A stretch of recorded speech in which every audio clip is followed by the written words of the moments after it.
Hear me out with this. Look at the Starboy, like really, really look at him, and wait for it.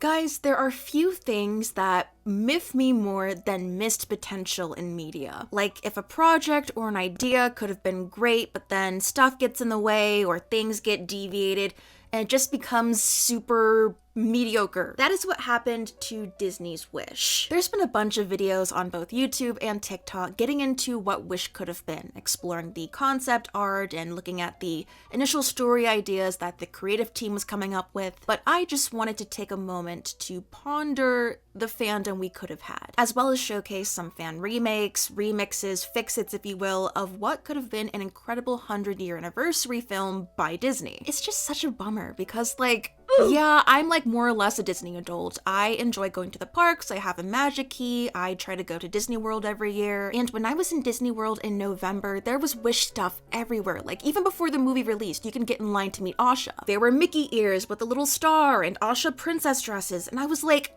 I don't even know what this movie is about yet. Oh, good find, Valentino. My butt found it. I wasn't super jazzed about the trailer, but I was like, okay, it's pretty enough. I'm willing to give it a shot. And then cut to this. I'll let you live it for free and I don't even charge you rent. This is me at whatever piece of media is giving me brain rot at the time. Oh, I let you live in my head rent free and this is the thanks I get for it. You ruined my life for the next few months or years. This is the movie that's meant to celebrate Disney's 100-year legacy. With imagination at its flag, Wish paradoxically chooses to honor Disney's history in the most linear and conservative way possible, appealing to the emotion of a loyal audience over the risk of starting a more disruptive path. On the basis of its half-thought-out script, Hollywood writers' fears of being supplanted by artificial intelligence appear well-founded. This movie seems proud, even smug, about recycling scraps from other fairy tales. A lukewarm homage that lacks Disney's visual and narrative inventiveness.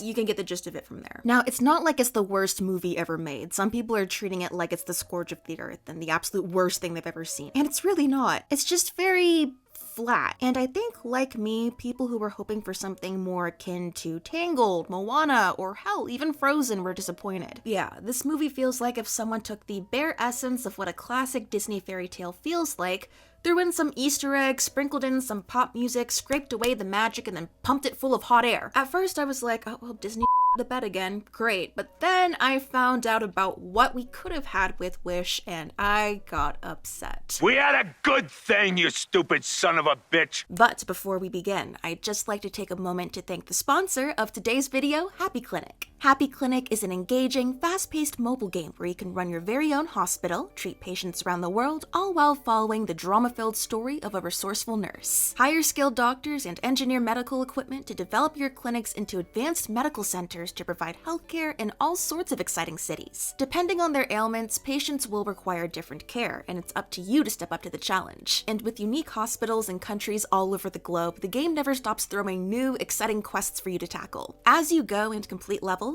you'll receive coins and gems for upgrades, and also unlock memories that include fragments of the nurse's life, as well as patience collections to never forget all of the people you've helped in various fun, limited-time events. After reaching level 21, create or join a society with other players, and you'll be able to complete special limited-time tasks together to get double the rewards. I used to play these types of time management games a lot where you gotta scramble to complete all of these objectives with new ones coming in a certain time frame, so it's super nostalgic for me, and I do really enjoy the hospital setting. And it's not as easy as it looks, because the more you advance, the more you gotta juggle when it comes to stuff like hiring the right doctors or deciding what medical equipment to upgrade. It's a satisfying challenge and a lot of fun for when you just want to focus your mental energy on something that isn't stress-inducing for a bit. So if you're down to give your very own medical AU a try, then download Happy Clinic for free by clicking the link in my description or use the QR code here to download Happy Clinic straight to your phone right now. Happy Clinic is celebrating its 3rd birthday, so if you use my link or QR code, then you'll get a special surprise. You'll receive an exclusive gift of 2,000 coins and 50 gems to kickstart the game and advance your your hospitals faster. This present is available until February 4th. Thank you so much, Happy Clinic, for sponsoring this video. Now let's get back into it. For those who have no idea what Wish is about, here's a brief synopsis. Asha, a 17-year-old girl from the Kingdom of Rosas, makes a passionate plea to the stars in a moment of need, and the wish is so powerful that it's answered by a cosmic force. With stars' help, Asha must save her kingdom from King Magnifico and prove that when the will of one courageous human connects with the magic of the stars, wondrous things can happen. Now, the sentient star we get in the movie is cute, but it actually wasn't the original idea or part of the original plan for what the star was going to be in the story. So the initial concept for the star was to have him be a star boy, a Peter Pan genie-esque, whimsical, out-of-this-world character, a shiny, sparkly, shape-shifting star boy. I designed a human character, part magical, part glowing, inspired a bit by Peter Pan. I also designed another version of Star with a face that had a sense of the proportions, openness, and charm of Mickey Mouse to bring a sense of Walt Disney's inspiration into a legacy project. When Star was a shapeshifter, when Star could talk, we kept asking ourselves, how is Star different from the genie in Aladdin? Once Star became a mime character, it was brain-breaking and so liberating. Now Star and Asha have an emotional journey. They are soulmates. On the way to achieving the final design, Star underwent 4 developmental phases. In Phase 1, Star assumed various human forms. In Phase 2, Star became an ethereal magical shapeshifter. Phase 3 was Star descending to Earth as a younger representation of Asha's beloved grandfather, Sabino, who passed away in a former version of the story. Star is also a shapeshifter in this version. In Phase 4, the final iteration, Star becomes an irrepressible life force, an embodiment of pure joy, light, positivity, and inspiration. A mute, shiny, sparkly, shapeshifting Star Boy was also on the table. That would also serve as Asha's love interest. I know some people are like, not every princess needs a love interest, or why are people so obsessed with love stories? I'm sick of it. And that's totally fair, I can understand the frustration there. But in this specific case, I genuinely don't see how a love arc between Asha and the Star Boy detracts from the story. If anything, it could add more to it through the characters growing with one another, learning and seeing the world through each other's perspectives, and thus becoming stronger as individuals too. We'd get a more fleshed out story through this character dynamic at the very least, and you don't have to sacrifice anything regarding Asha's relationship with her grandfather as well. I mean, you could have a super sweet moment between the Star Boy and Asha's grandfather where, like, have him help her get her grandfather's wish back from Magnifico, which would be super impactful when you consider the fact that her grandfather was the one to compose When You Wish Upon a Star. And maybe it is a bit of my nostalgia talking here too, but I genuinely miss old school Disney princess romances. Tangled was really the last big one to my knowledge, and that was back in 2010. With Disney's most well-known classic films involving love stories, it feels almost silly that the movie celebrating 100 years of its history doesn't have one. I'm really glad we're able to get some story variety and not just have the romance 24/7, but it's been nearly 15 years. Yearning for love and a happy ending isn't a bad thing, and I'm sappy, damn it. And putting aside the Starboy stuff for a brief moment, we also could have had Disney's first villain couple. In her earliest iteration, Queen Amaya was conceived as an evil co-conspirator with King Magnifico. Initially decidedly edgy, glamorous, and with a slinky sphinx feline named Coddle. The idea was that she and Magnifico would be a sort of power couple akin to Tony and Carmela Soprano. Give him to me. With Queen Amaya, you could totally have a scene where initially she pretends to side with Asha, only to have a surprise That was his mistake. Hans Evelyn twist villain moment, like psych till death do us part with my husband, sweetie. Have her and Magnifico scheme together, or maybe they betray each other after their wishes conflict with one another, or they're secretly trying to undermine each other. I don't know, there's tons of ways you could swing it. But I'm not here to talk about the movie itself. I'm here to talk about the fandom we could have had. Hear me out with this. Look at the Starboy, like really, really look at him, and wait for it. Does Disney realize what it did robbing this generation of their Rise of the Guardians Jack Frost. The Starboy could have well been a revamped version of him. This guy was the poster child of Tumblr fandom back in the 2010s. You could not escape him regardless of what fan community you were in. So many GIF sets, so much fan art and cosplays, tons of Jack Frost X reader fics, as well as shipping him with pretty much every animated character under the sun. People were obsessed with them, myself included. We could have had a new Rise of the Brave Tangled Frozen Dragons. With that cluster crossover fandom, you got Rise of the Guardians, How to Train Your Dragon, Brave, Tangled, and Frozen. With Asha and the Starboy and Wish, we could have combined, I don't know, Moana, Encanto, Coco, and Luca. I can't forget about the Italian boys. What the hell would you call it? I don't know. It's hard when they only have one word in their title. Getting out of that Disney bubble, we could have had frickin' Trolls or Spider-Verse thrown in. Help me out here, guys. Out of all the original animated films that came out recently, what would work best for a amalgamation sort of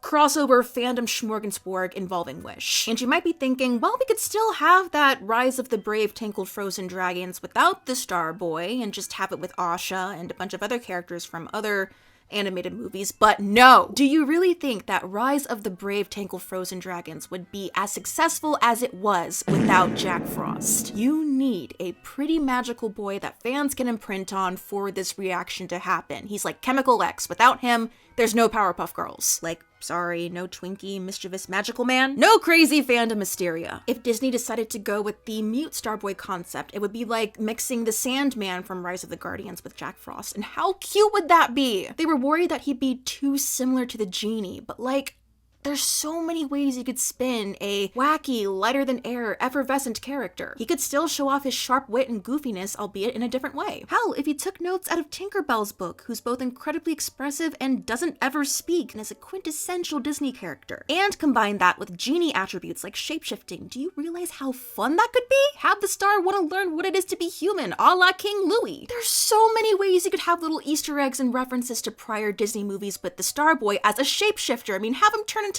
Pumbaa for a split second. The Tinkerbell sparkles, hell, even if he's reminiscent of the genie, it's still good because the genie is a classic Disney character. Ah! Some of y'all might be like, oh, well, Disney wanted a cute little marketable plush to promote Wish. And yes, that's very true. But there's no reason why they couldn't have had their cake and eat it too. If they stuck with the shapeshifting Starboy concept, we could have had dolls of him. We could have had Starboy costumes, as well as the chibi Squishmallow plushes. It's perfect. Do you realize how much you fumbled and up when I can't even find a scrap of fandom content that doesn't have to do with the concept art? It's one thing to have a lot of canon divergence, it's another thing to have a whole lot of new canon, period. At this point, the Wish fandom as it stands now is entirely centered around countless rewrites of the movie, headcanons, what-ifs, and beautiful animations of the Starboy and Asha. So many different scenarios concocted of ways the Starboy could be integrated into the story. Ever since Wish was released, for the past few months, fans have been coming up with lots of awesome takes of the Wish story we almost and nearly had, drawing from the concept prototypes. And it's really cool seeing a fandom bloom from those concept ideas. But at the same time, I kind of mourn the fact that we could have had so much more if we went with something more similar to what all the rewrites are doing. Fostering and growing brain rot for something, be it through fan art, edits, fanfic, animatics, fan-made stuff, can go a long way and make a huge impact on getting people interested in it in the first place. Because all of that was crafted from fans' passion is contagious and can go viral on fandom social media. But you need something to really spark that passion in fans, and what Wish turned out to be just feels so empty and soulless that there's really not a whole lot to work with to spark something there. I mean, look at the Encanto or the Coco fandoms. For better or for worse, they became super well known online and were very popular. What's funny is if you're able to find NSFW content for a fandom, then that's a good indicator that the fandom is going pretty strong. You'd think there'd at least be some NSFW art of the villain, King Magnifico. I mean, he's voiced by Chris Pine. He's a silver fox for f***'s sake, but no. Not even that. Do you see how bullyable and pathetic this man is? And yet there's nothing but crickets and a villain couple and evil, campy king and queen that sing duets together. Do you realize what you've done to the bisexual and pansexual community?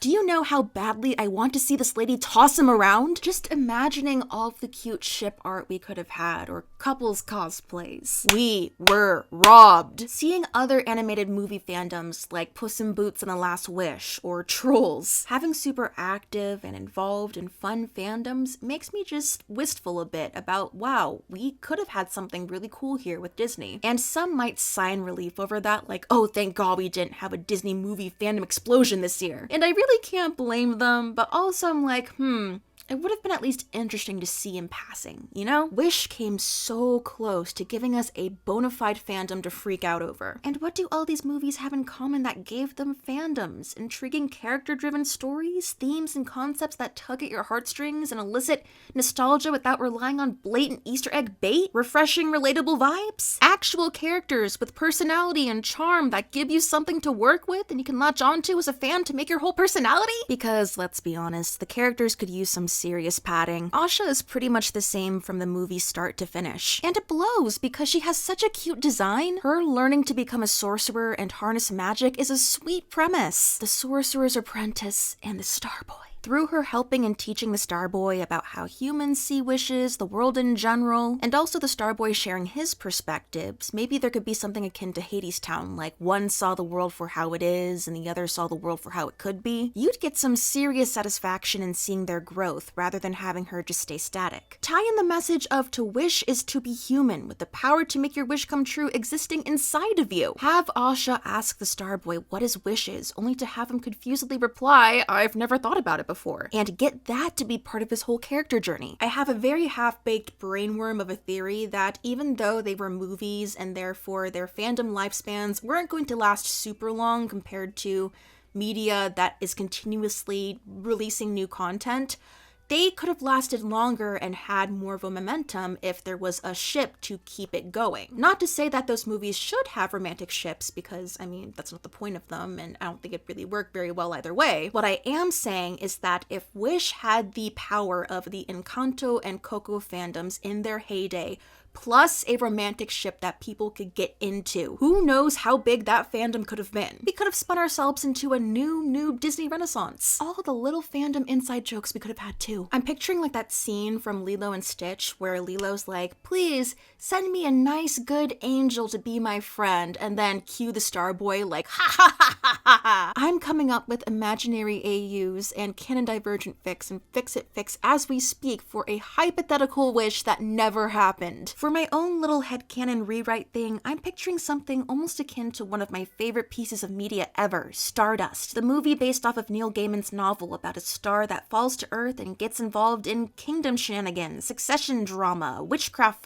and falls in love. There's a few different ship dynamics we could have had with the Starboy and Asha. With Asha being energetic and passionate and selfless, you could have the Starboy be either equally as bubbly and then have them be like two excited puppies together, or maybe the Starboy is more aloof and curious about humans, but also unintentionally unempathetic, either due to obliviousness or Magnifico's influence. So Asha teaches him kindness. Or you could have him be super shy but gradually very warm after he gets comfortable with Asha, or have him be a little disillusioned with humans after watching them in the sky over hundreds and hundreds of years. So Asha helps him realize that there's good through people's good-hearted wishes. And when King Magnifico and his queen come after them, Asha and the Starboy could protect each other. I also have like a bittersweet fanfic ending in mind where, say, after Asha and the Starboy save the day and defeat Magnifico, the Starboy has to return to the sky for some reason. Maybe his powers are depleted and he's fading away or something. And he decides that his personal wish is to forever help people remember that the power to make their wishes come true is inside of them. So he and Asha bid their goodbyes, everyone cries, and he becomes the second star to the right, the wishing star. Cue When You Wish Upon a Star roll credits. Woo! Disney magic restored. One of the songs in Wish, At All Costs, which is sung between King Magnifico and Asha,